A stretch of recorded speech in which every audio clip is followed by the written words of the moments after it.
Okay, sir. Let's start our lecture. And basically, this is 27th lecture of this program. And this is last lecture of chapter number 5, in which we will discuss about the what are coordination compounds and they are the nomenclature of coordination compounds. Yeah, simply the inorganic compounds complex is the nomenclature of Acadia. So let's start from the what are complexes. Sir, please move to next slide. Slide number 1, please.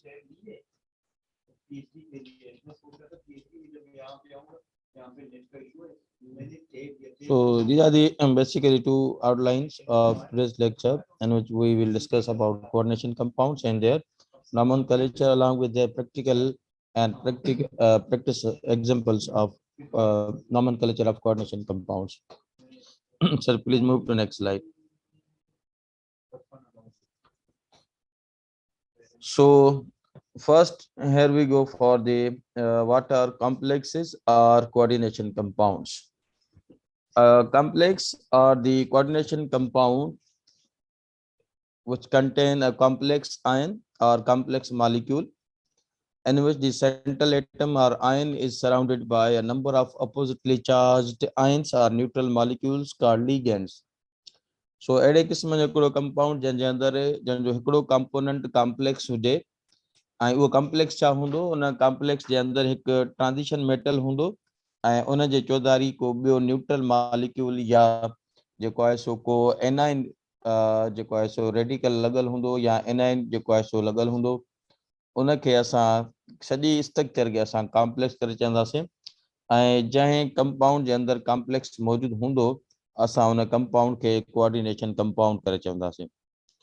Coordination जो ॿियो मतिलबु इहो आहे त उन जे अंदरि जेको complex वारो हिसो हूंदो उन में ट्रांज़िशन मेटल ऐं लिगेंड जे विच में जेका बॉन्डिंग हूंदी उहा कोऑर्डिनेटेटिव कोवेलेंट बॉन्ड हूंदो तंहिंजे करे असां हिनखे कोऑर्डिनेशन कंपाउंड या मॉलिक्यूल बि चवंदासीं। सो कोऑर्डिनेशन कंपाउंड कहिड़ा अहिड़े क़िस्म जा मॉलिक्यूल या कंपाउंड हूंदा आहिनि जंहिंजे अंदरि हिकु कॉम्प्लेक्स हूंदो आहे उहो कॉम्प्लेक्स जेको आहे सो न्यूट्रल बि थी सघे थो एनाइन बि थी सघे थो ऐं केटाइन बि थी सघे थो। उन कॉम्प्लेक्स जे अंदरि वरी ॿ शयूं हूंदियूं आहिनि हिकिड़ो सेंट्रल मेटल एटम हूंदो आहे जंहिंखे असां ट्रांज़िशन मेटल करे चवंदा आहियूं उहो एटम बि थी सघे थो आयन बि थी सघे थो ऐं उन जे चौधारी हिकिड़ा ॿिया नंबर ऑफ मॉलिक्यूल्स या नंबर ऑफ एनाइन्स जेके आहिनि सराउंडेड हूंदा आहिनि उनखे असां लिगेंड करे चवंदा आहियूं। सो इन जो एग्ज़ाम्पल आहे त तव्हां ॾिसो था त हिकिड़ो पेरेंथेसिस में माना वॾी ब्रेकेट में हिकिड़ी लिखियलु आहे कोबाल्ट ऐं उन खां पोइ अमोनिया 3 अमोनिया जो फार्मूला आहे NH3 उनजो 6 नंबर आहे ऐं उनजे ॿाहिरां क्लोरीन Cl3 आहे। पहिरीं जेका स्ट्रक्चर लिखियलु आहे पेरेंथेसिस में इनखे असां कॉम्प्लेक्स करे चवंदा आहियूं। हीउ ओवरऑल सॼो मॉलिक्यूल आहे पेरेंथेसिस जी फर्स्ट साइन खां वठी करे Cl3 क्लोरीन ताईं इहो सॼो हिकिड़ो मॉलिक्यूल आहे ऐं इहो हिकिड़ो कोऑर्डिनेशन कंपाउंड बि आहे या कोऑर्डिनेशन मॉलिक्यूल बि चई सघूं था। इन जे अंदरि हिकिड़ो कॉम्प्लेक्स आहे कॉम्प्लेक्स जेको पेरेंथेसिस जे अंदरि जेका बि स्ट्रक्चर लिखियलु आहे उहा कॉम्प्लेक्स आहे ऐं उन में बेसिकली ॿ शयूं हूंदियूं आहिनि हिकिड़ो हूंदो आहे सेंट्रल मेटल एटम जेको हिन एग्ज़ाम्पल में कोबाल्ट आहे ऐं उन जे चौधारी हिकिड़ो अमोनिया जा 6 मॉलिक्यूल्स एड आहिनि।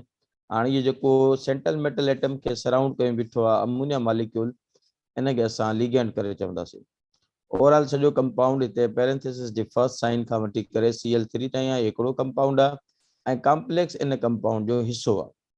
इनखे जेकॾहिं कॉम्प्लेक्स खे ख़ाली असां खोले लिखूं त कीअं लिखंदासीं त कोबाल्ट सेंट्रल मेटल एटम ऐं आयन बि थी सघे थो इन जे चौधारी 6 अमोनिया जा मॉलिक्यूल्स मौजूदु आहिनि ऐं इहो सॼो हिकिड़ो कॉम्प्लेक्स आहे ऐं कॉम्प्लेक्स खां ॿाहिरां 3 क्लोराइड एनाइन्स जेके आहिनि उहे मौजूदु आहिनि।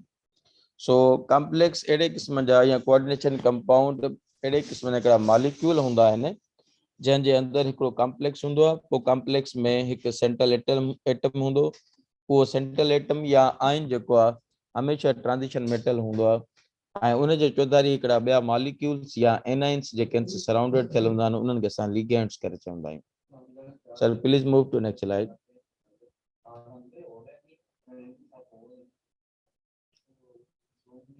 So this is simple definition of coordination compounds या simple coordinating compounds. Sir, please move to next slide.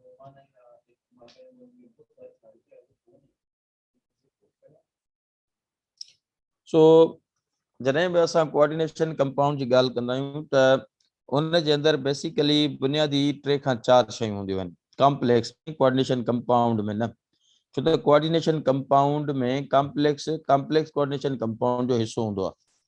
So complex कहिड़े बि कोऑर्डिनेशन कंपाउंड में मौजूदु हुजे उन में 4 शयूं हूंदियूं आहिनि।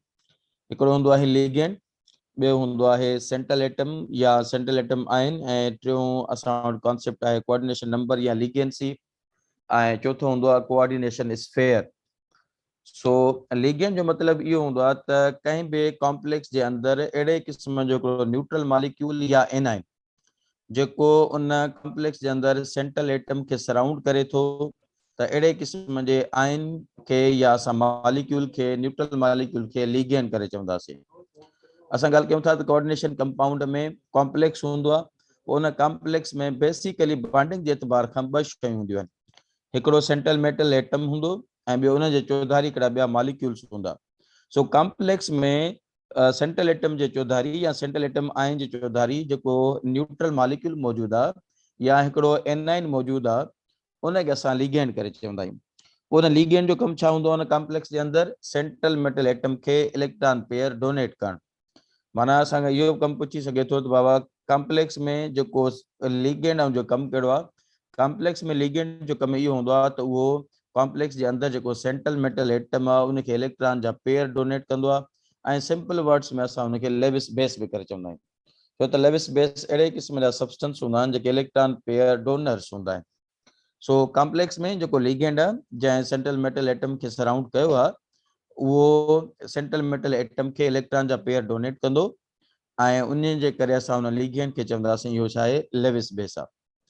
उन खां पोइ कॉम्प्लेक्स जे अंदरि जेको सेंट्रल जेको पार्ट आहे उहो हुनजो ट्रांज़िशन मेटल आहे, ऐं उहो ट्रांज़िशन मेटल जेको आहे लिगेंड खां ईंदड़ जेके इलेक्ट्रॉन्स आहिनि उन्हनि खे एक्सेप्ट कंदो आहे, तंहिंजे करे सेंट्रल मेटल एटम जेको आहे या आयन कॉम्प्लेक्स जे अंदरि लेविस एसिड हूंदो आहे। लेविस एसिड हिनखे चइबो आहे जेको इलेक्ट्रॉन पेयर एक्सेप्टर हुजे उनखे असां लेविस एसिड करे चवंदासीं। सो सेंट्रल मेटल एटम जेको आहे उहो कॉम्प्लेक्स जे अंदरि लिगेंड खां इलेक्ट्रॉन जा पेयर एक्सेप्ट कंदो आहे, तंहिंजे करे असां सेंट्रल मेटल एटम खे या आयन खे असां लेविस एसिड करे चवंदासीं। कोऑर्डिनेशन या नंबर या लिगेंसी छाखे चइबो आहे, टी हिकिड़ी बेसिक पॉइंट आहे कॉम्प्लेक्स जे मुतालिक़। कंहिं बि हिकु सेंट्रल कॉम्प्लेक्स जे अंदरि सेंट्रल मेटल जे या आयन जे चौधारी जेतिरा नंबर ऑफ लिगेंड्स मौजूदु आहिनि उनखे असां कोऑर्डिनेशन नंबर या लिगेंसी करे चवंदासीं। सो इहे 3 बेसिक जेके आहिनि हिकिड़ा टर्म्स आहिनि कॉम्प्लेक्स खे सम्झण जे लाइ, त हिकु लिगेंड छाखे चइबो आहे, सेंट्रल मेटल एटम छा हूंदो आहे, ऐं कोऑर्डिनेशन नंबर या लिगेंसी छा हूंदो आहे। लिगेंड हूंदो आहे त कंहिं बि कॉम्प्लेक्स में सेंट्रल एटम जेको आहे उनजे चौधारी ॿिया केतिरा मॉलिक्यूल्स मौजूदु आहिनि जेके उन मेटल एटम खे इलेक्ट्रॉन जा पेयर डोनेट कनि था, उन मॉलिक्यूल खे न्यूट्रल खे या आयन खे एनाइन खे असां लिगेंड करे चवंदासीं। उहो पंहिंजे नेचर में लेविस बेस हूंदो आहे। सेंट्रल एटम जेको हूंदो आहे उहो हमेशह ट्रांज़िशन एलिमेंट हूंदो आहे, ऐं उहो इलेक्ट्रॉन जा पेयर जेको आहे एक्सेप्ट कंदो आहे लिगेंड्स खां, तंहिंजे करे असां उनखे लेविस एसिड करे चवंदा आहियूं। ऐं उन खां पोइ लिगेंड जो नंबर जेको आहे उहो सेंट्रल एटम कॉम्प्लेक्स में सेंट्रल एटम जे चौधारी केतिरो आहे उनखे असां लिगेंसी करे चवंदा आहियूं या कोऑर्डिनेशन नंबर बि करे चइबो आहे। ॿियो वरी इहो हूंदो आहे त कोऑर्डिनेशन स्फेयर बि हूंदो आहे। कोऑर्डिनेशन स्फेयर माना कॉम्प्लेक्स जीअं पैरेंथेसिस में लिखियल आहे त हिकिड़ी पैरेंथेसिस जी साइन खां ॿी पैरेंथेसिस साइन ताईं इन विच में जेको बि स्ट्रक्चर अचे थी इनखे असां कोऑर्डिनेशन स्फेयर करे, माना simply ligand, central metal atom, coordination number, ऐं उन खां पोइ पैरेंथेसिस जेका साइन आहे इन सभिनीनि खे गॾे करे हिकिड़ो नालो ॾिबो आहे जंहिंखे असां चवंदा आहियूं कोऑर्डिनेशन स्फेयर करे चइबो आहे। Sir please move to next slide. So जीअं हिन एग्जांपल में असां सम्झाइण जी ॻाल्हि कोशिशि कई आहे त हिते ॾिसो था त पोटेशियम हिकिड़ो एटम आहे ऐं इन जा 4 एटम्स मौजूदु आहिनि, ऐं इन जे राइट हैंड साइड ते तव्हां ॾिसो था त आयरन ऐं उन सां गॾु साइनो हिकिड़ो लिगेंड आहे उहो बि मौजूदु आहे, ऐं उनजो नंबर आहे 6। जेका शइ पैरेंथेसिस में लिखियल आहे, सिंधी में ॻाल्हायूं त वॾी ॾिंगी में जेका शइ लिखियल आहे हिते मॉलिक्यूल जे फार्मूला में, इनखे इन जे अंदरि जेके शयूं हूंदियूं इहो सॼो कॉम्प्लेक्स आहे। इन जो मतिलबु इहो आहे त इन में सेंट्रल एटम जेको आहे उहो आयरन आहे, ऐं जेको CN आहे उहो लिगेंड आहे, ऐं इन CN जो जेको नंबर आहे 6 उनखे असां कोऑर्डिनेशन नंबर या लिगेंसी करे चऊं था। ऐं उन खां पोइ हीउ सॼो जेको इन जंहिंमें सेंट्रल एटम मौजूदु आहे, लिगेंड आहे, कोऑर्डिनेशन नंबर आहे, इन्हनि सभिनीनि खे जॾहिं पैरेंथेसिस में गॾे करे हिकिड़ी शइ में लिखूं था त हिकिड़ी शइ खे कोऑर्डिनेशन स्फेयर या हिनखे एंटिटी करे चइबो आहे। सो इहा आहे बेसिक टर्मिनोलॉजी हिकु कॉम्प्लेक्स मॉलिक्यूल जे अंदरि जेको कॉम्प्लेक्स आहे उनजी। सो कॉम्प्लेक्स में बेसिकली टे शयूं हूंदियूं आहिनि, हिकिड़ो सेंट्रल मेटल एटम ऐं ॿियो हूंदो आहे लिगेंड जेको हुनखे सराउंड कंदो आहे, ऐं टियों हूंदो आहे जेको आहे सो लिगेंड जो नंबर जंहिंखे असां लिगेंसी या कोऑर्डिनेशन नंबर करे चवंदा आहियूं। सो बेसिकली इन जेके आहिनि से टे बुनियादी टर्म्स आहिनि हिकु कॉम्प्लेक्स स्ट्रक्चर खे या हुनजे नॉमेनक्लेचर खे या हुनखे सम्झण जा। सो कंहिं बि कहिड़ो बि हिकिड़ो लिगेंड असां वटि मौजूदु कॉम्प्लेक्स मौजूदु हुजे उन में सेंट्रल एटम हूंदो ऐं उन सां गॾु लिगेंड ऐं उन सां गॾु छा हूंदो, उन लिगेंड जो नंबर हूंदो। Sir please move to next slide. So हाणे असां हर जेका आहे सा जेको कंपोनेंट आहे कॉम्प्लेक्स जो उनखे डिस्कस कंदासीं। इहो इन जे करे डिस्कस कयूं था हिकु त असांखे उनजी बॉन्डिंग नेचर स्ट्रक्चर जी ख़बर पए, ऐं ॿियो इन जे करे डिस्कस कयूं था त जेको नेक्स्ट टॉपिक आहे त हिकु कोऑर्डिनेशन कंपाउंड खे नालो कीअं ॾिजे बाय फॉलोइंग द आईपिक रूल्स। सो उनखे जेको आहे रूल्स खे फॉलो करण जे करे उन कॉम्प्लेक्स खे नालो ॾियणो आहे त उनजी स्ट्रक्चर असांखे पढ़णी आहे, जेका टर्मिनोलॉजी आहे बेसिक उहा सम्झणु लाज़मी आहे। सो सभ खां पहिरियों असां पढ़ियोसीं त लिगेंड छा खे चइबो आहे। हींअर असां पढ़ूं था त लिगेंड जा टाइप्स कहिड़ा हूंदा आहिनि। लिगेंड जा चार्ज जे एतबार खां लिगेंड्स जा ॿ क़िस्म हूंदा आहिनि। हिकिड़ा न्यूट्रल लिगेंड्स हूंदा आहिनि जंहिं ते कंहिं बि क़िस्म जी चार्ज कोन हूंदी आहे, ऐं ॿिया एनायनिक लिगेंड्स हूंदा आहिनि जंहिं ते नेगेटिव चार्ज हूंदी आहे। जेके न्यूट्रल लिगेंड्स हूंदा आहिनि जंहिं ते का बि चार्ज न हूंदी आहे, उनजा एग्जांपल्स आहिनि वाटर आहे, अमोनिया आहे, इथाइलिन डायमाइन आहे, ऐं EDTA आहे, ऐं इथाइलिन ट्राइमाइन आहे। इन सां इलाही सारा ॿिया बि हिकिड़ा एग्जांपल आहिनि। अहिड़े क़िस्म जा हिकिड़ा लिगेंड जंहिं ते कंहिं बि क़िस्म जी चार्ज न हुजे, अहिड़े क़िस्म जे लिगेंड खे असां न्यूट्रल लिगेंड्स करे चवंदासीं।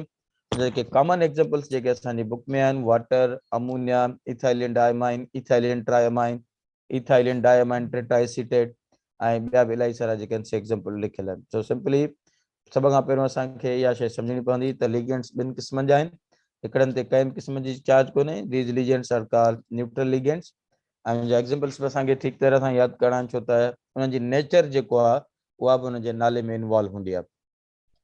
ॿिया हूंदा आहिनि एनायनिक लिगेंड्स जंहिं ते एनायनिक लफ़्ज़ सभिनी ख़बर आहे त एनायनिक लफ़्ज़ नेगेटिव जेको पार्ट एंटिटी आहे उनजे लाइ इस्तेमालु थींदो आहे। सो एनायनिक लिगेंड्स अहिड़े क़िस्म जा लिगेंड्स हूंदा आहिनि जंहिं ते नेगेटिव चार्ज हूंदी आहे, जीअं फ्लोरो आहे, क्लोरो आहे, ब्रोमो आहे, आइडो आहे, नाइट्रो आहे, नाइट्रेटो आहे, साइनो आहे, ऑक्सोलेटो आहे, सल्फेटो आहे, एंड सो आहे। सो इहे सभई जेके लिगेंड्स आहिनि इहे पंहिंजे नेचर में एनायनिक लिगेंड्स आहिनि, हिननि ते नेगेटिव चार्ज हूंदी आहे। Sir please move to next slide. Second type जेका क्लासिफिकेशन आहे लिगेंड्स जी, that is on the basis of their electron donating property.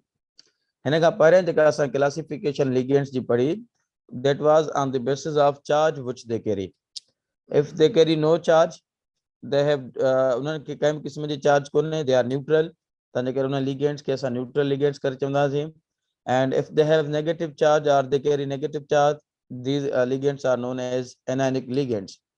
पर कुछ क्लासिफिकेशन उन्हनि जे इलेक्ट्रॉन पेयर जेको डोनेट कनि था उन हिसाब सां हूंदी आहे।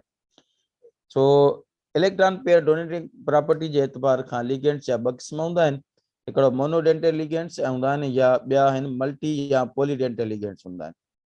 मोनोडेंटल लिगेंड्स जो मतिलबु इहो आहे त अहिड़े क़िस्म जो हिकिड़ो लिगेंड जेको हिक ई वक़्तु उनजो हिकिड़ो मॉलिक्यूल हिकिड़ो इलेक्ट्रॉन जो पेयर डोनेट करे सघे, अहिड़े क़िस्म जे लिगेंड्स खे असां मोनोडेंटल लिगेंड्स करे चवंदासीं।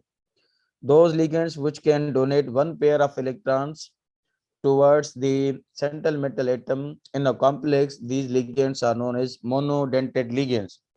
अहिड़े क़िस्म जा हिकिड़ा लिगेंड्स जेके हिकु कॉम्प्लेक्स जे अंदरि हिकिड़ो मॉलिक्यूल उन्हनि जो हिकिड़ो इलेक्ट्रॉन जो पेयर डोनेट करे सेंट्रल मेटल एटम खे, त अहिड़े क़िस्म जे लिगेंड्स खे असां मोनोडेंटेट लिगेंड्स करे चवंदासीं।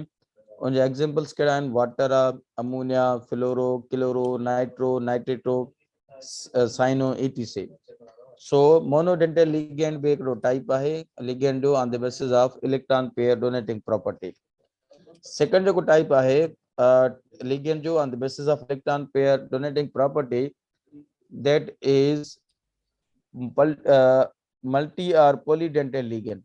अहिड़े क़िस्म जा हिकिड़ा लिगेंड्स जेके हिक खां वधीक हिक ई वक़्तु हिकिड़ो मॉलिक्यूल उन्हनि जो एक खां वधीक इलेक्ट्रॉन जा पेयर डोनेट कन त एड़े किस्म जे लिगेंड के असां मल्टी और पॉलीडेंटेड लिगेंड करे चवंदासीं। उन जा वरी इलाही सारा एग्जांपल्स आहिनि, माना उहे हिक खां वधीक इलेक्ट्रॉन जा पेयर डोनेट कंदा, ॿ करे सघनि था, टे करे सघनि था, 4 5 6 7 एंड सो ऑन। वो डिपेंड करे थो उन स्ट्रक्चर ते, या वो डिपेंड करे थो उन जे अंदरि केतिरा अहिड़ा एटम मौजूदु आहिनि जंहिं वटि लोन पेयर्स मौजूदु आहिनि, उन ते डिपेंड हूंदो आहे। सो इलेक्ट्रॉन डोनेटिंग प्रॉपर्टी जे एतबार खां लिगेंड जा बि ॿ क़िस्म हूंदा आहिनि। हिकिड़ा आहिनि मोनोडेंटेड लिगेंड, जो एग्जांपल्स बि असां लिखिया आहिनि, ॿिया आहिनि मल्टी और पॉलीडेंटेड लिगेंड्स। इन जो ॿियो बि नालो आहे, इनखे किलेटिंग एजेंट्स बि करे चइबो आहे, because they form the sandwich compound और रिंग स्ट्रक्चर कंपाउंड्स। मल्टी और पॉलीडेंटेड जेके लिगेंड्स हूंदा आहिनि उन्हनि में हिक खां वधीक हिक मॉलिक्यूल इलेक्ट्रॉन जा पेयर सेंट्रल मेटल एटम खे कॉम्प्लेक्स जे अंदरि डोनेट कंदो आहे, तंहिंजे करे असां हुनखे चवंदा आहियूं मल्टी और पॉलीडेंटेड लिगेंड्स। इन जा एग्जांपल्स कहिड़ा आहिनि? इथाइलिन डायमाइन, इहो बाइडेंटेड लिगेंड आहे। इथाइलिन ट्राइमाइन, ट्राइडेंटेड लिगेंड आहे। बाइडेंटेड लिगेंड माना 2 इलेक्ट्रॉन जा पेयर डोनेट कंदो। ट्राइडेंटेड लिगेंड माना 3 इलेक्ट्रॉन जा पेयर डोनेट कंदो। 4 जेकॾहिं उहो इलेक्ट्रॉन जा पेयर डोनेट कंदो त टेट्राडेंटेड लिगेंड करे चइबो। 5 जेकॾहिं इलेक्ट्रॉन जा पेयर डोनेट कंदो त पेंटाडेंटेड लिगेंड करे चइबो। ऐं जेकॾहिं 6 कंदो त उनखे चइबो हेक्साडेंटेड लिगेंड करे चइबो। 6 जो एग्जांपल असांजे बुक में बि लिखियल आहे, उनजो नालो आहे इथाइलिन डायमाइन टेट्राएसिटेट, जंहिंखे सिंपली असां EDTA करे चवंदा आहियूं, जेको मुख़्तलिफ़ क़िस्म जे जेको आहे कोल्ड ड्रिंक्स में ऐं जेको आहे सो फर्टिलाइज़र्स में इस्तेमालु थींदो आहे, इथाइलिन डायमाइन टेट्राएसिटेट। हींअर इहो बैन आहे, पर हाणे कुझु अञा बि जेको आहे सो मुल्क आहिनि जिथे इहो यूज़ थिए पियो, पर EDTA पंहिंजे लिगेंड जे लिगेंसी जे एतबार खां पॉलीडेंटेड लिगेंड आहे ऐं हेक्साडेंटेड लिगेंड आहे। हिकु ई वक़्तु हुनजो हिकिड़ो मॉलिक्यूल जेको आहे 6 इलेक्ट्रॉन जा पेयर जेके आहिनि मेटल खे डोनेट कंदो आहे। ऐं अहिड़े क़िस्म जा जेके मल्टीडेंटेड या पॉलीडेंटेड जेके लिगेंड्स हूंदा आहिनि, उहे सैंडविच कंपाउंड या जेको आहे ईअं खणी चऊं त साइक्लिक कंपाउंड्स जेके आहिनि उहे ऑर्गेनोमेटेलिक जेके कंपाउंड्स आहिनि उहे ठाहींदा आहिनि। सो इहा आहे क्लासिफिकेशन लिगेंड्स जी। लिगेंड्स जी क्लासिफिकेशन 2 तरीक़नि जी आहे। हिकु the charge which they carry, on the basis of charge there are the 2 types of the ligands, one are neutral ligands and other are the anionic ligands which carry negative charge. On the basis of electron donating property, we have 2 types of the ligands. One is monodentate ligand and others are the polydentate ligands. Monodentate ligands means those ligands which have tendency to donate one pair of electron towards the central metal in complex. Examples are water, ammonia, fluorine, chlorine, chloro, nitrato, nitro, cyano, oxalato, and so on. Multidentate ligands are those ligands which donate the more than 1 electron pair to the central metal atom. Examples are ethylene diamine, it can donate 2 electron pairs simultaneously. So that's why it is an example of multidentate ligand. So it donates 2 electrons, so it is called bidentate ligand. So जेकॾहिं इहो 3 electron जेको आहे so metal खे ॾिए थो, donate थो करे, त उनखे असां चवंदासीं ट्राइडेंटेड लिगेंड। उनजो एग्जांपल आहे इथाइलिन ट्राइमाइन, माना हिक खां वधीक केतिरा ई ॾे त उनखे पॉली या मल्टी करे चइबो। पोइ जेतिरा ॾींदो उन हिसाब सां उनजो नालो हूंदो। जेकॾहिं 2 इलेक्ट्रॉन जा पेयर डोनेट कंदो त बाय, 3 डोनेट कंदो त ट्राई, जेकॾहिं 4 कंदो त टेट्रा एंड सो ऑन। सो असांजे बुक में बि अहिड़ो एग्जांपल लिखियल आहे EDTA जो, इथाइलिन डायमाइन टेट्राएसिटेट, जेको 6 जेके आहिनि से हिकिड़ो मॉलिक्यूल हुनजो EDTA जो 6 इलेक्ट्रॉन जा पेयर्स डोनेट कंदो आहे हिक ई वक़्तु सेंट्रल मेटल एटम खे। इन्हनि खे असां किलेटिंग एजेंट्स बि करे चवंदा आहियूं, छाकाणि त सैंडविच कंपाउंड ठाहींदा आहिनि या ऑर्गेनोमेटेलिक कंपाउंड्स उन्हनि जो एग्जांपल आहे उहे ठाहींदा आहिनि। Sir please move to next slide. तो हाणे बेसिक त असां जेको आहे सो हिकु कॉम्प्लेक्स मॉलिक्यूल जी स्ट्रक्चर पढ़ी वरिती आहे। हाणे उन्हनि खे नालो कीअं ॾिजे, उनजो नाले ॾियण जे लाइ हिकिड़ा मुख़्तलिफ़ क़िस्म जा हिकिड़ा रूल्स हूंदा आहिनि। उन्हनि रूल्स खे असांखे यादि करे, नज़र में रखी करे ऐं हिकु जेको आहे सो इनऑर्गेनिक कॉम्प्लेक्स खे नालो ॾियणो हूंदो आहे, या ईअं खणी चऊं त हिकु कोऑर्डिनेशन कंपाउंड खे असांखे नालो ॾियणो हूंदो आहे। सो उनखे असां नालो कीअं ॾींदासीं, उन जे लाइ सभ खां पहिरियों हिकिड़ो कॉमन रूल आहे त जॾहिं बि हिकिड़ो को बि कंपाउंड तव्हां आयनिक आहे कंपाउंड, उनजो नालो जॾहिं पढ़ंदा आहियो त उन आयनिक कंपाउंड में पहिरियां तव्हां उन में कैटायन जो नालो वठंदा आहियो, उन खां पोइ तव्हां एनायन जो नालो वठंदा आहियो। इहो हिकिड़ो जनरल जेतिरा बि इनऑर्गेनिक कंपाउंड्स आहिनि उन्हनि जो रूल आहे त पहिरियां असां उन्हनि में कैटायन जो नालो वठंदा आहियूं, पोइ असां एनायन जो नालो वठंदा आहियूं। जीअं सिंपल एग्जांपल आहे, असां कॉमन टेबल साल्ट आहे, कॉमन साल्ट आहे या टेबल साल्ट सोडियम क्लोराइड, इन खे असां क्लोराइड सोडियम छो था पढ़ूं? इन खे असां सोडियम क्लोराइड इन जे करे पढ़ूं था छाकाणि त हिकु नाले ॾियण जो हिकिड़ो आईपिक जो रूल आहे त कंहिं बि कंपाउंड खे नालो ईअं ॾींदासीं त पहिरियां असां हुनजे केटाइन जो नालो वठंदासीं ऐं उन खां पोइ असां हुनजे एनाइन जो नालो वठंदासीं। सोडियम क्लोराइड में सोडियम जेको आहे उहो केटाइन आहे ऐं जेको क्लोरीन आहे या क्लोराइड जेको आहे उहो एनाइन आहे। त इन करे असां रूल हिकिड़ो सेट कयो आहे आईपिक त कंहिं बि कंपाउंड खे नालो ॾियणो आहे त पहिरियां उन में मौजूदु जंहिं ते पॉज़िटिव चार्ज आहे माना केटाइन आहे उनजो नालो वठंदासीं ऐं उन खां पोइ जेको हिसो आहे एनाइन आहे असां उनजो नालो बाद में लिखंदासीं। प्रोनाउंस बि असां पहिरियां कंदासीं केटाइन खे ऐं लिखण में जो स्टाइल अंदाज़ बि इहो हूंदो त असां पहिरियां केटाइन खे लिखंदासीं ऐं पोइ एनाइन खे लिखंदासीं। सो सभ खां कॉमन जेको रूल आहे जेको वेल नोन रूल इहो आहे त कंहिं बि आयनिक कंपाउंड खे नालो ॾियणो आहे त पहिरियां असां हुनजे केटाइन जो नालो ॾींदासीं ऐं उन खां पोइ असां एनाइन जो नालो ॾींदासीं। न फ़क़ति नाले जेको आहे सो ॾियण में प्रोनाउंस करण में पर उनजी जेको फार्मूला आहे केमिकल फार्मूला उनजे लिखण में बि असां इहा प्रेफरेंस ॾींदा आहियूं। तव्हां सोडियम क्लोराइड खे कॾहिं बि ईअं कोन ॾिठो हूंदो त ClNa लिखियलु हुजे माना पहिरियां जेकॾहिं उन कंपाउंड जो फार्मूलो लिखिबो त बि असां पहिरियों जो केटाइन लिखंदासीं ऐं उन खां पोइ हुनजो एनाइन लिखंदासीं। माना हिकु नाले वठण वारो जेको अंदाज़ आहे उनजो बि रूल इहो आहे त पहिरियां केटाइन जो नालो वठिबो पोइ एनाइन जो नालो वठिबो ऐं उन खां पोइ फार्मूले में लिखण जो बि स्टाइल इहो ई हूंदो त पहिरियां असां केटाइन खे लिखंदासीं असां पोइ एनाइन खे लिखंदासीं। तव्हां सल्फ्यूरिक एसिड H2SO4 इन में असां पहिरियां हाइड्रोजन लिखी आहे सल्फेट पोइ लिखियो आहे। छो सल्फेट पोइ लिखियो आहे?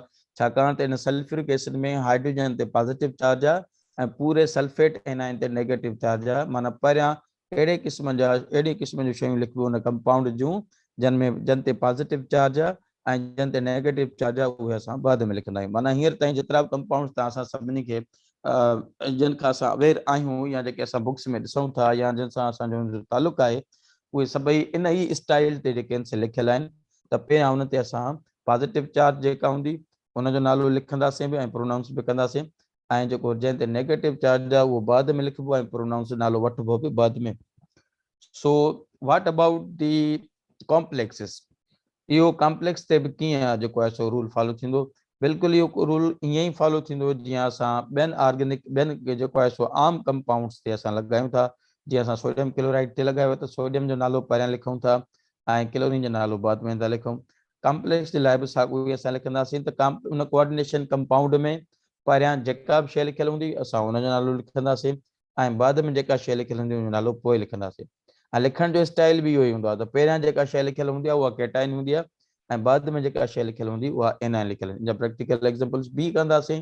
पर हिते ई असांखे ॻाल्हि जेका एक्सप्लेनेशन करणु घुरिजे त पहिरियां असां केटाइन जो नालो लिखंदासीं ऐं पोइ एनाइन जो नालो लिखंदासीं ऐं जेकॾहिं कंहिं बि कंपाउंड जो फार्मूलो तव्हांखे गिवन आहे त जेका बि उन में पहिरियां शइ लिखियलु आहे उहा केटाइन आहे ऐं जेका बाद में शइ लिखियलु आहे उहा छा आहे एनाइन।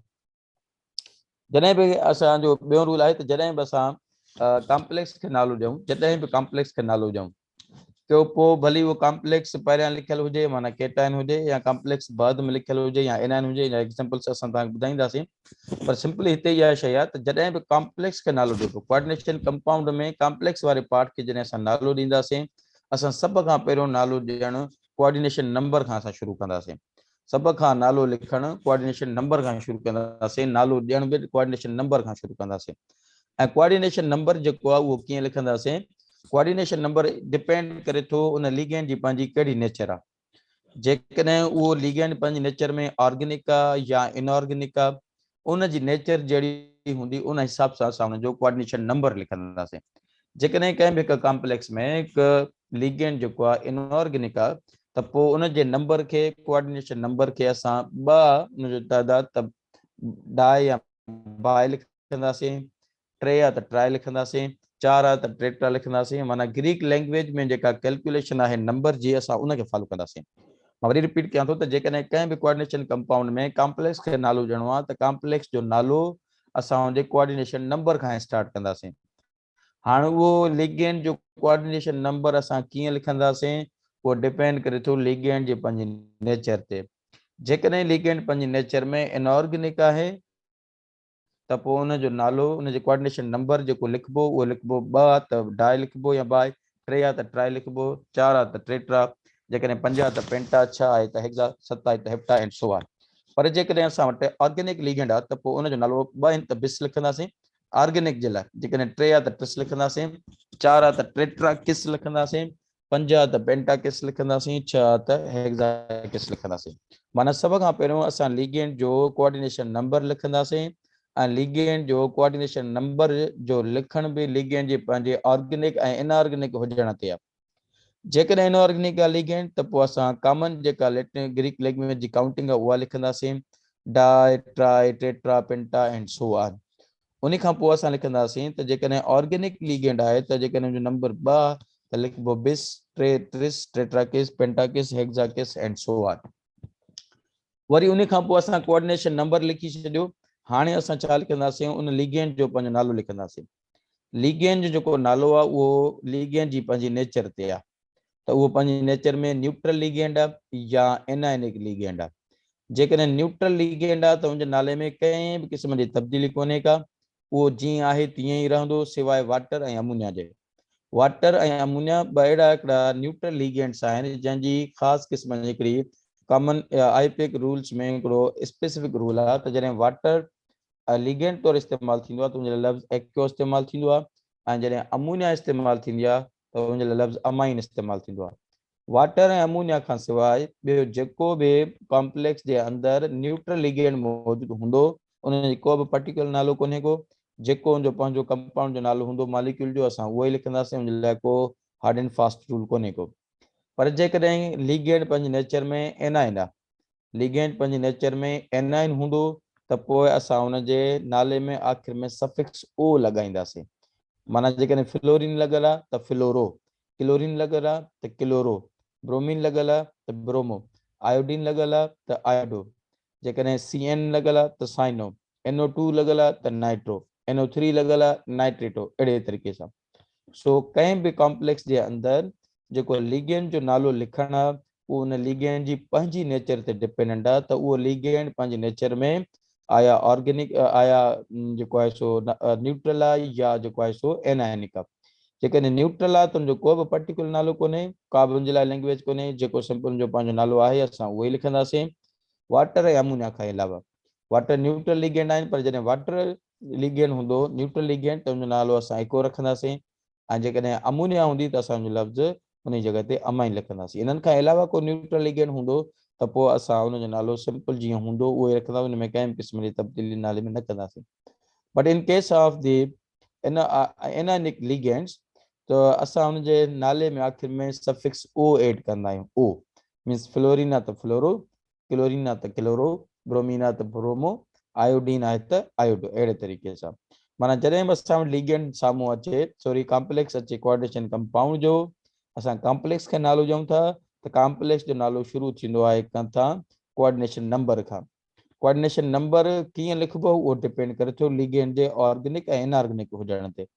जेकॾहिं इनऑर्गेनिक आहे त पंहिंजो ग्रीक लैंग्वेज वारी काउंटिंग इस्तेमालु थींदी त डाई ट्राई टेट्रा पेंटा हेक्सा हेप्टा, ऐं जेकॾहिं पंहिंजे नेचर में लिगेंड जेको आहे उहो ऑर्गेनिक आहे त पोइ असां पढ़ंदासीं bis, tris, tetrakis, pentakis and so on. वरी उन लिगेंड जो नालो पंहिंजो कीअं लिखिबो, लिगेंड जो पंहिंजो नालो लिखिबो, उहो बि उन लिगेंड जे पंहिंजे नेचर ते आहे त उहो न्यूट्रल आहे या लिगेंड एनायनिक आहे। न्यूट्रल लिगेंड जेको आहे उनजो नालो उन में कंहिं बि क़िस्म जी का पर्टिकुलर को रूल कोन्हे को, जेको नालो आहे उनजो उहे असां लिखंदासीं सिवाय वाटर ऐं अमोनिया जे। वाटर जो नालो एक्यो लिखिबो ऐं अमोनिया जो नालो अमाइन लिखिबो। पर जेकॾहिं इनऑर्गेनिक लिगेंड आहे त पोइ असांजे नाले में आख़िर में सफिक्स ओ एड कंदासीं, जीअं फ्लोरो, क्लोरो, ब्रोमो ऐं छा आयोडो असां इस्तेमालु कंदासीं। उन खां अलावा पर जेकॾहिं हिकिड़े ई कॉम्प्लेक्स में ॿ डिफरेंट नेचर वारा लिगेंड मौजूदु हुजनि, अहिड़ो एग्जाम्पल बि असां वटि आहे, पर वरी नॉमेनक्लेचर पढ़ूं था। पर जेकॾहिं ॿ हिकिड़ा लिगेंड साॻी डिफरेंट नेचर वारा हिकिड़े ई कॉम्प्लेक्स जे अंदरि मौजूदु हुजनि, माना हिकिड़ो न्यूट्रल हुजे ॿियो एनाइन हुजे, त असां एनाइन जो नालो पहिरियां लिखंदासीं, न्यूट्रल लिगेंड जो नालो असां बाद में रखंदासीं। इहे हिकिड़ा सिंपल जेके आहिनि रूल हुआ छाजा, जेको आहे सो नॉमेनक्लेचर कोऑर्डिनेशन कंपाउंड जा। ॿिया बि आहिनि जेके असां नेक्स्ट स्लाइड में जेको आहे सो डिस्कस कंदासीं। त please move to next slide. Rule number 6 इहो आहे त असां ॾिसो कॉम्प्लेक्स में टे शयूं आहिनि, हिकिड़ो कोऑर्डिनेशन नंबर आहे, उन खां पोइ लिगेंड आहे, उन खां पोइ मेटल जो नालो आहे। हाणे कोऑर्डिनेशन नंबर कीअं लिखजे असां पोइ स्लाइड में डिस्कस कयोसीं।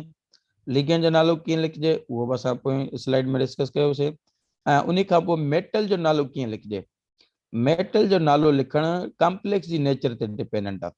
त कॉम्प्लेक्स पंहिंजे नेचर में न्यूट्रल आहे, कॉम्प्लेक्स पंहिंजे नेचर में केटाइन आहे, या कॉम्प्लेक्स पंहिंजे नेचर में एनाइन आहे। जेकॾहिं कॉम्प्लेक्स पंहिंजे नेचर में केटाइन ऐं न्यूट्रल आहे त पोइ मेटल जो नालो इंग्लिश नेम लिखिबो। जीअं मिसाल बाबा आयरन, आयरन जो इंग्लिश नेम आहे। कोबाल्ट, कोबाल्ट जो इंग्लिश नेम आहे। ठीकु आहे। उन खां पोइ आहे स्टिबनाइट जेको आहे इहो जंहिंखे असां टिन करे चऊं था, ऐं उहो बि जेको आहे सो हुनजो जेको आहे सो स्टिबनाइट जेको आहे हुनजो इंग्लिश नेम आहे या टिन। स्टिबनाइट जो लैटिन नेम आहे, सॉरी इंग्लिश नेम टिन आहे ऐं स्टिबनाइट जेको आहे लैटिन नेम आहे। साॻे तरीक़े सां जेको आहे सो असां वटि अहिड़ा ॿिया बि हिकिड़ा एलिमेंट्स हूंदा जंहिंजो जेको आहे सो आईपिक जेको आहे सो कॉमन इंग्लिश नेम हूंदो, पर उन्हनि जो जेको आहे सो लैटिन नेम बि आहे। सो मेटल जो नालो लिखणु डिपेंड करे थो कॉम्प्लेक्स जी नेचर ते। जेकॾहिं कॉम्प्लेक्स पंहिंजे नेचर में न्यूट्रल ऐं केटाइन आहे त पोइ मेटल जो इंग्लिश नेम लिखिबो। सो जेकॾहिं कॉम्प्लेक्स एनाइन आहे, कॉम्प्लेक्स न्यूट्रल हूंदो ऐं केटाइन हूंदो त पोइ मेटल जो नालो इंग्लिश लिखिबो। पर जेकॾहिं कॉम्प्लेक्स एनाइन आहे त पोइ मेटल जो नालो लैटिन लैंग्वेज लिखी ऐं आख़िर में सफिक्स ATE लॻाईंदासीं। मिसाल जीअं जेको आहे सो आयरन आहे, आयरन त हुनजो इंग्लिश नेम आहे, हुनजो लैटिन नेम आहे फेरियस या फेरेट, त हुन में असां FERRAT एड कंदासीं त फेरेट थी वेंदो। त फेरेट जेको आहे या फेरियस जेको आहे उहो आयरन जो इंग्लिश नेम आहे, सॉरी लैटिन नेम आहे। सो मेटल जो जेको नालो आहे उहो डिपेंड करे थो त उन मेटल जो मेटल कहिड़े कॉम्प्लेक्स वारे नेचर में मौजूदु आहे। कॉम्प्लेक्स पंहिंजे नेचर में केटाइन ऐं न्यूट्रल हूंदो त पोइ मेटल जो इंग्लिश नेम लिखिबो। ऐं उन खां पोइ जेकॾहिं कॉम्प्लेक्स एनाइन आहे त पोइ नतीजन असां छा कंदासीं, मेटल जो नालो लैटिन लैंग्वेज वारो लिखी ऐं आख़िर में ATE लॻाईंदासीं।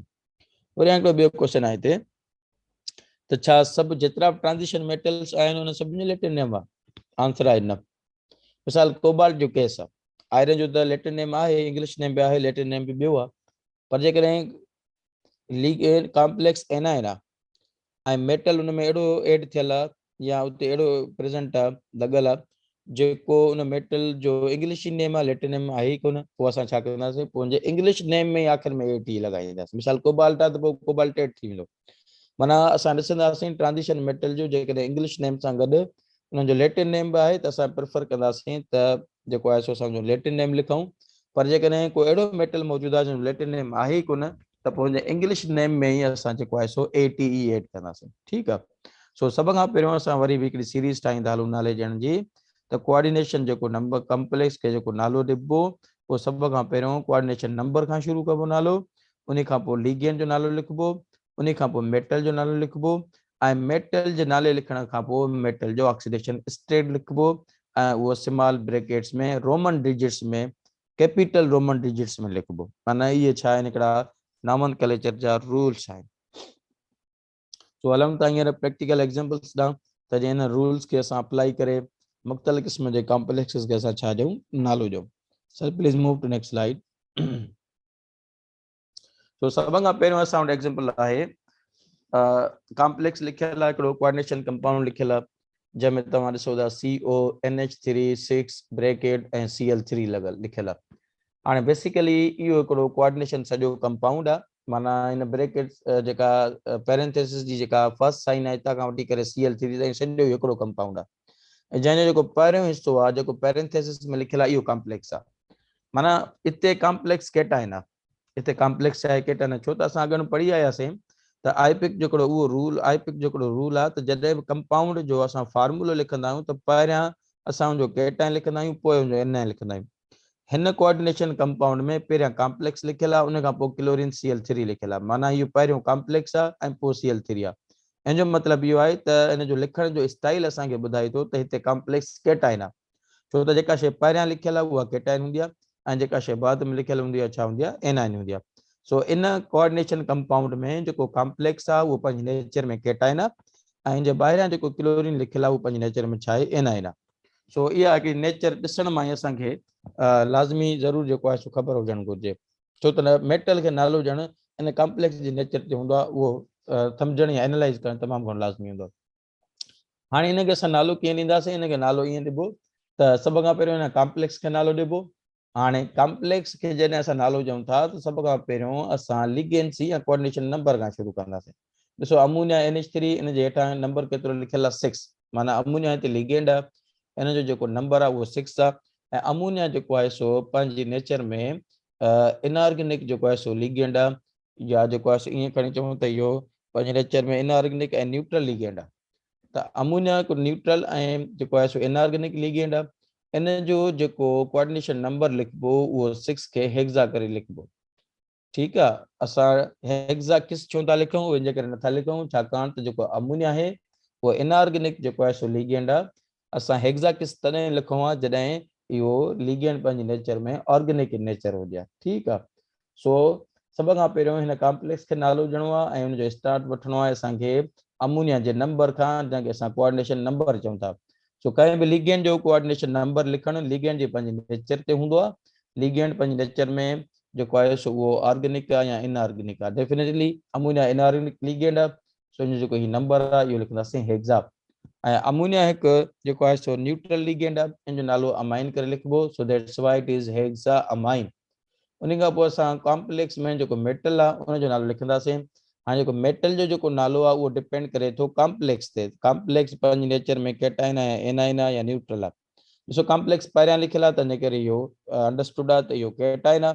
सो जॾहिं बि कैटाइन कॉम्प्लेक्स हुजे त मेटल जो नालो इंग्लिश लिखिबो। सो कोबाल्ट जो इंग्लिश नालो आहे कोबाल्ट ऐं इन जो ऑक्सीडेशन स्टेट आहे 3। ऐं उन खां पोइ आख़िर में जेको लिखियलु आहे क्लोराइड, उन जे लाइ कंहिं बि क़िस्म जो को रूल कोन्हे, को हार्ड ऐं फास्ट कोन्हे, जीअं उहो आहे उअं ई असां नालो लिखंदासीं। कॉम्प्लेक्स खां ॿाहिरां या कॉम्प्लेक्स जे राइट हैंड साइड ते या लेफ्ट हैंड साइड ते जेका बि शइ जंहिं बि सूरत में लिखियलु हूंदी उन जो नालो असां उअं ई लिखंदासीं, उन लाइ कंहिं बि क़िस्म जो रूल कोन्हे। बाक़ी जेको कॉम्प्लेक्स जे अंदरि जेका शइ लिखियलु आहे उन जे लाइ असां वटि रूल्स आहिनि ऐं असां उन्हनि ते ई अप्लाई कंदा आहियूं रूल्स। ॿियो एग्ज़ाम्पल आहे असां वटि, जंहिंमें तव्हां ॾिसो था त क्रोमियम अमोनिया NH3 4 ऐं Cl2 ऐं इहो ब्रैकेट में ॿाहिरि हिकिड़ी Cl मौजूदु आहे। हिते तव्हां ॾिसो त पैरेंथेसिस में ॿ शयूं मौजूदु आहिनि, 3 मौजूदु आहिनि। हिकिड़ो क्रोमियम आहे, ॿियो अमोनिया, ॿियो क्लोरीन। क्रोमियम त सेंट्रल मेटल एटम आहे ऐं अमोनिया जेको आहे सो लिगेंड आहे, न्यूट्रल लिगेंड आहे। ऐं क्लोरीन छा आहे जेको आहे सो एनायनिक लिगेंड आहे। माना हिते वरी स्टोरी जेका आहे सा इन कॉम्प्लेक्स जे अंदरि लिगेंड जी नेचर चेंज थी वई आहे। 2 लिगेंड मौजूदु आहिनि। जेकॾहिं तव्हां पहिरें एग्ज़ाम्पल ऐं ॿियनि खे कंपेयर कंदव त मथे एग्ज़ाम्पल में फ़क़ति अमोनिया जेको आहे हिकिड़ो न्यूट्रल लिगेंड मौजूदु आहे, पर हीउ जेको एग्ज़ाम्पल आहे हिन में इहो आहे त हिन में ॿिनि डिफरेंट नेचर जा लिगेंड्स मौजूदु आहिनि। हिकिड़ो आहे क्लोरीन जेको पंहिंजे नेचर में एनायनिक आहे, इन ते नेगेटिव चार्ज आहे, ऐं ॿियो आहे अमोनिया NH3 जेको पंहिंजे नेचर में छा आहे जेको आहे सो न्यूट्रल लिगेंड आहे। सो इनखे असां नालो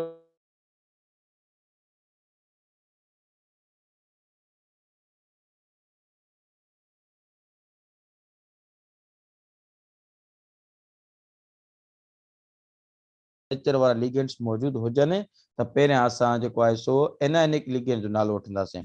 सो हिते क्लोरीन एनायनिक लिगेंड आहे, पहिरियां नालो हिन जो वठिबो। क्लोरीन जो जेको नंबर आहे उहो केतिरो, उहो 2 आहे, तंहिंजे करे इहो इनऑर्गेनिक आहे, तंहिंजो नालो लिखिबो डाई क्लोरो। छो त एनायनिक लिगेंड जो जेको नालो आहे उनजे आख़िर में नाले में ओ लॻंदो आहे, सफिक्स ओ लॻंदो आहे। ब्रोमीन आहे त ब्रोमो, आयोडीन आहे त आयोडो। अमोनिया खे ओ नथा, अमोनियो नथो पढ़ो, अमाइनो या अमोनियो नथा पढ़ूं, उनजे करे असां नथा पढ़ूं छाकाणि त इहो रूल आहे त अमोनिया पंहिंजे नेचर में जेको आहे सो न्यूट्रल लिगेंड आहे ऐं न्यूट्रल लिगेंड जे नाले में फेरफार न आहे कबी, जहिड़े क़िस्म जो जीअं उहो लिखियलु हूंदो आहे उअं ई लिखिबो आहे। सो हिते क्लोरीन आहे, क्लोरीन जा 2 जेके आहिनि से उहे नंबर आहे कोऑर्डिनेशन नंबर, तंहिंजे करे असां हिनखे डाई क्लोरो टेट्रा अमाइन, अमाइन जो तइदाद 4 आहे, तंहिंजे करे असां टेट्रा अमाइन। मेटल जो नालो आहे क्रोमियम, सॉरी इहो कोबाल्ट लिखिजो आहे, इहो आहे क्रोमियम ऐं जो ऑक्सीडेशन स्टेट केतिरो आहे इहो 3 आहे ऐं हिनखे असां क्लोराइड करे पवंदासीं। छो जेको लिगेंड खां ॿाहिरि जेका शइ लिखियलु आहे उन लाइ को ख़ासि क़िस्म जो रूल न हूंदो आहे। उन खां पोइ टियों असां वटि एग्ज़ाम्पल आहे कोबाल्ट इथाइलिन ट्राइमाइन। EN जो मतिलबु आहे इथाइलिन डाइअमाइन ऐं हुनजो नंबर आहे 3 ऐं हीअ कॉम्प्लेक्स खां ॿाहिरि शइ लिखियलु आहे, असांखे को बि वास्तो कोन्हे को।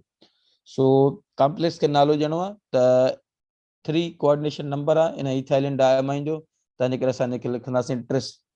ट्राई इन जे करे नथा लिखूं छाकाणि त इथाइलिन डाइअमाइन जेको आहे उहो ऑर्गेनिक लिगेंड आहे। जेकॾहिं इनऑर्गेनिक लिगेंड हुजे जो नंबर 3 हुजे त असां ट्राई पढ़ो, पर हिते ट्रिस लिखंदासीं छाकाणि त जेको लिगेंड आहे उहो पंहिंजे नेचर में ऑर्गेनिक आहे। सो कोबाल्ट इहो हिन जो जेको नालो आहे कॉम्प्लेक्स उहो आहे ट्रिस इथाइलिन डायमाइन। सो उन खां पोइ मेटल जेको आहे कोबाल्ट आहे जो इंग्लिश नालो लिखबो, ऐं उन खां पोइ हिन ते जेका ऑक्सीडेशन स्टेट आहे उहा 3 आहे, ऐं आख़िरी में असां NO3 जो नालो नाइट्रेट लिखंदासीं।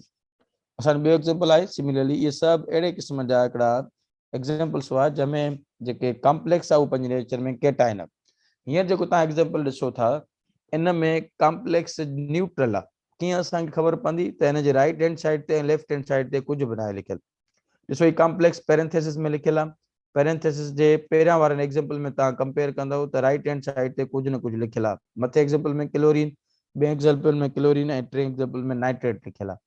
पर चौथे एग्ज़ाम्पल में तव्हां ॾिसो था त हिन लीगेंड जेको आहे सो कॉम्प्लेक्स जे न लेफ्ट हैंड साइड ते का शइ लिखियलु आहे न ही राइट हैंड साइड ते अकेलो कॉम्प्लेक्स लिखियलु हुजे ऐं उनजे मथां बि का चार्ज न आहे लिखियलु त इन जो मतिलबु इहो आहे त इहो न्यूट्रल जेको आहे सो कॉम्प्लेक्स आहे। सो कॉम्प्लेक्स जी नेचर असां इन जे करे असां ॿुधायूं था छाकाणि त असांखे मेटल जो नालो कॉम्प्लेक्स जी नेचर खे ॿुधाए करे ॾियणो हूंदो आहे। सो इन जो नालो असां शुरू कंदासीं। इन में वरी बि ॿिनि क़िस्म जा लिगेंड्स मौजूदु आहिनि, हिकिड़ो क्लोरीन ऐं ॿियो अमोनिया आहे। जेके हिकिड़े ई कॉम्प्लेक्स में ॿ डिफरेंट नेचर वारा लिगेंड्स मौजूदु हुजनि त पहिरियां असां एनाइन जो नालो वठंदासीं ऐं पोइ केटाइन जो ऐं पोइ न्यूट्रल जो। ठीकु आहे, केटाइन जो न पर पोइ न्यूट्रल जो।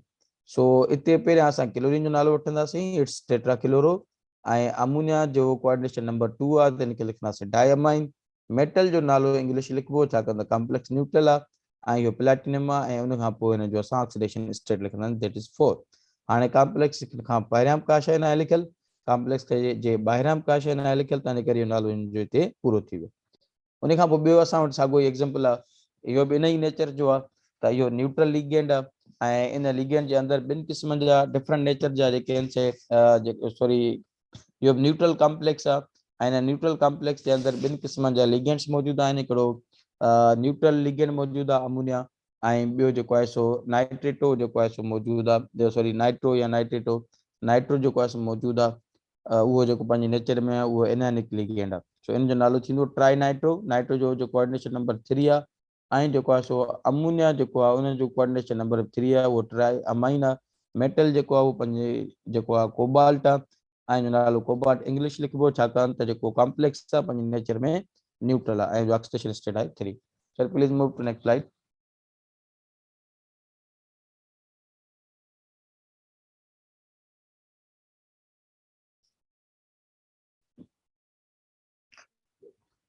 ही वरी एग्जांपल पहिरियां एग्जांपल्स खां बिल्कुलु डिफरेंट आहिनि। तव्हां पहिरियां वारे एग्जांपल्स खे जेकॾहिं फोकस कयो हुजे त उन में तव्हां ॾिसंदा त कॉम्प्लेक्स पहिरियां लिखियलु हो ऐं उनजे बाद में का न का शइ लिखियलु हुई, पर ही अहिड़ा हिकिड़ा एग्जांपल्स जंहिंमें कॉम्प्लेक्स बाद में लिखियलु आहे ऐं को न को मेटल उनजे पहिरियां लिखियलु आहे। हाणे इहो छाजे करे आहे? इहो हिन जे करे आहे त हिते कॉम्प्लेक्स पंहिंजे नेचर में एनाइन आहे, छो त इहो रूल आहे त कंपाउंड जॾहिं लिखियलु आहे त पहिरियां जेका शइ लिखियलु आहे हुनजी उहा केटाइन आहे, पोयां जेका शइ लिखियलु हूंदी उहा एनाइन, बाद में जेका शइ लिखियलु हूंदी उहा एनाइन हूंदी। सो हिते पोटेशियम पहिरियां लिखियलु आहे त हुन ते का पॉजिटिव चार्ज आहे, बाक़ी कॉम्प्लेक्स जेको असांजो थियो उहो एनाइन थियो, छो त कॉम्प्लेक्स जी नेचर मालूम करणु असांखे मेटल जे नाले ॾियण में मदद कंदी आहे। सो पहिरियां हिते पोटेशियम अचे थो त हिन करे असां पोटेशियम लिखंदासीं। उनजो नंबर केतिरो बि आहे छा आहे वाट एवर उनजी का बि नॉमेनक्लेचर कोन्हे का, छो त कॉम्प्लेक्स खां ॿाहिरि जेका शइ राइट या लेफ्ट ते लिखियलु आहे उन लाइ को बि लिखण जो को बि रूल कोन्हे को। जस्ट जीअं क्लोरीन आहे क्लोरीन Cl आहे त क्लोराइड, ब्रोमीन आहे त ब्रोमाइड पढ़बो, पोटेशियम आहे पोटेशियम, सोडियम आहे त सोडियम, जेका शइ लिखियलु हूंदी असां हुनखे ओहिड़े तरीक़े सां पढ़ंदासीं। सो पोटेशियम जेको आहे हिते पहिरियां लिखियलु आहे पोटेशियम, इन करे असां पोटेशियम पहिरियां लिखियो आहे। हाणे कॉम्प्लेक्स खे नालो ॾियणो आहे त कॉम्प्लेक्स जो नालो असां शुरू कंदा आहियूं कोऑर्डिनेशन नंबर खां, हाणे कोऑर्डिनेशन नंबर आहे 6। सो हिनखे लिखंदासीं हेक्सा, ऐं उन खां पोइ लिगेंड पाण आहे साइनो, छो त इनऑर्गेनिक एनायनिक लिगेंड आहे ऐं इन जे नाले में ओ आख़िर में लॻंदो हेक्सा साइनो। मेटल जो नालो कॉम्प्लेक्स जी नेचर ते आहे, कॉम्प्लेक्स ते एनाइन आहे, त रूल आहे त हुनजो असां छा लिखंदासीं, असां हुनजो जेको आहे सो लेटिन नेम लिखंदासीं। सो आयरन जो लेटिन नेम फेरेट आहे ऐं हुन में आख़िर में AT बि लॻाई आहे ऐं पोइ हुनजो ऑक्सीडेशन स्टेट असां लॻायो आहे। सो इन कंपाउंड जेको नालो आहे पोटेशियम हेक्सासाइनोफेरेट 3 आहे। ॿियो एग्जांपल आहे असां वटि पोटेशियम 4 ऐं मथे हिन में फ़क़ति एतिरो एग्जांपल आहे, एतिरो फ़र्क़ु आहे त हुते पोटेशियम 3 आहिनि, हिते 4 आहिनि, ऐं हुते आयरन जो ऑक्सीडेशन स्टेट 3 आहे, हिते आयरन जो ऑक्सीडेशन स्टेट 2 आहे। बाक़ी रूल जेको आहे नाले ॾियण जो उहो साॻियो ई आहे। पहिरियां असां पोटेशियम जो नालो पढ़ियो, उन खां पोइ कॉम्प्लेक्स खे नालो ॾींदासीं त पहिरियां हेक्सासाइनो लिखिबो, हेक्सा जे करे कोऑर्डिनेशन नंबर 6 आहे, ऐं साइनो जे करे त जेको ही लिगेंड आहे उहो पंहिंजे नेचर में एनायनिक आहे, ऐं एनायनिक लिगेंड जे नाले में आख़िर में ओ लगंदो आहे, ऐं आयरन के असां फेरेट करे लिखियो आहे, छाकाणि त इहो रूल आहे त जेकॾहिं तव्हां वटि कॉम्प्लेक्स पंहिंजे नेचर में एनाइन आहे त मेटल जो नालो असां जेको आहे सो लेटिन लिखंदासीं ऐं आख़िर में 88 कंदासीं, उन खां पोइ असां हुनजी ऑक्सीडेशन स्टेट मेंशन कई आहे। ॿियो एग्जांपल आहे पोटेशियम 3 कोबाल्ट NO2 6। हाणे इन में पोटेशियम पहिरियां आहे ऐं उन खां पोइ नाइट्रो, ऐं जेको नाइट्रो आहे इन जो ऑक्सीडेशन जेको कोऑर्डिनेशन नंबर आहे उहो 6 आहे, तंहिंजे करे असां हिनखे लिखियो आहे हेक्सा नाइट्रो, ऐं उन खां पोइ लिखियो आहे कोबाल्टेट। हाणे कोबाल्ट जो इंग्लिश नालो आहे, मुंहिंजो लैटिन नेम नथो मिले त पोइ असां रूल खे फॉलो कंदासीं, जेको इंग्लिश नेम आहे उन में 88 कंदासीं ऐं असां ऑक्सीडेशन स्टेट मेंशन कयो आहे दैट इज़ 3। उन खां पोइ एग्जांपल आहे potassium hexa nitro, potassium hexa nitro ऐं फेरेट 2 मथे, ऐं हिन में फ़क़ति जेको फ़र्क़ु आहे उहो लिगेंड जो आहे, मेटल जो आहे, मथे कोबाल्ट आहे, हिते आयरन असां लिखियो आहे, बाक़ी रूल साॻियो आहे। उन खां पोइ आहे सोडियम आहे, सोडियम उन खां पोइ कॉम्प्लेक्स कोबाल्ट NO2 होल 6 ऐं उन खां पोइ आहे ब्रैकेट। हाणे इनखे असां नालो ॾींदासीं पहिरियां सोडियम जो नालो, ऐं उन खां पोइ असां हिन कॉम्प्लेक्स खे नालो ॾियूं त कॉम्प्लेक्स में जेको लिगेंड आहे नाइट्रो NO2 आहे, नाइट्रो आहे, ऐं इन जो कोऑर्डिनेशन नंबर जेको आहे उहो 6 आहे, तंहिंजे करे असां पढ़ंदासीं सोडियम हेक्सा नाइट्रो ऐं कोबाल्टेट पढ़ंदासीं, छो त लिगेंड जेको कॉम्प्लेक्स पंहिंजे नेचर में आहे उहो कहिड़ो आहे एनाइन आहे, पर हाणे मेटल जो लेटिन नेम नथो मिले, रूल त इहो ई हूंदो आहे त मेटल जेकॾहिं कॉम्प्लेक्स तव्हांजो एनाइन आहे त मेटल जो नालो तव्हां छा लिखंदव, लेटिन लिखी ऐं 88 कंदव, पर जेकॾहिं मेटल जो जेको आहे सो नालो लेटिन आहे ई कोन त पोइ इंग्लिश नेम में असां 80 लॻाए करे ऐं पोइ ऑक्सीडेशन स्टेट लिखंदासीं। Sir please move to next slide.